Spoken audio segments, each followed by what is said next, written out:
ஆச்சி Royal gulab jamun packs ஒன்று வாங்கினால் ஒன்று இலவசம். திண்டுக்கல் மாவட்டம் வத்தலக்குண்டை அடுத்த விருவீடு கிராமத்தைச் சேர்ந்தவர் கபிலன்.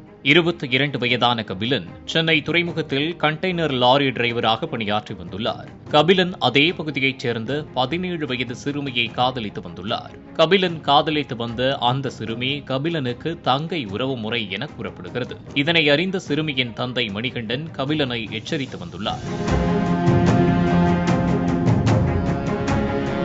ஆனாலும் கபிலன் தொடர்ந்து காதலித்து வந்ததாக சொல்லப்படுகிறது. பின்னர் கபிலனும் 17 வயது சிறுமியும் யாருக்கும் தெரியாமல் கோவிலில் மாலை மாற்றி திருமணம் செய்து கொண்டதாக கூறப்படுகிறது.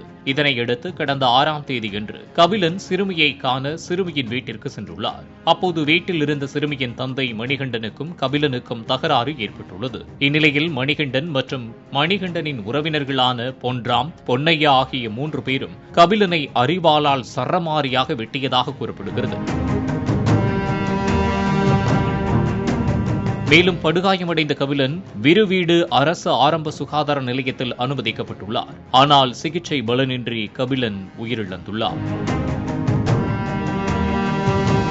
இதனையடுத்து போலீசார் கபிலனின் உடலை பிரேத பரிசோதனைக்கு அனுப்பி வைத்தனர். பின்னர் மணிகண்டன், பொன்ராம், பொன்னையா ஆகிய 3 பேரையும் போலீசார் கைது செய்தனர். இதனையடுத்து உறவினர்கள் சிறுமியை பாட்டி வீட்டிற்கு அனுப்பி வைத்துள்ளனர்.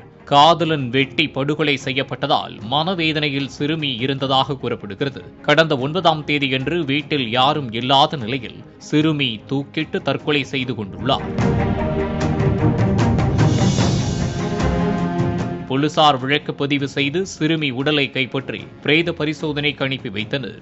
இந்த சம்பவம் அப்பகுதியில் பெரும் பரபரப்பை ஏற்படுத்தியுள்ளது. ஆச்சி ராயல் குலோப் ஜாமுன் பேக்ஸ் ஒன்று வாங்கினால் ஒன்று இலவசம்.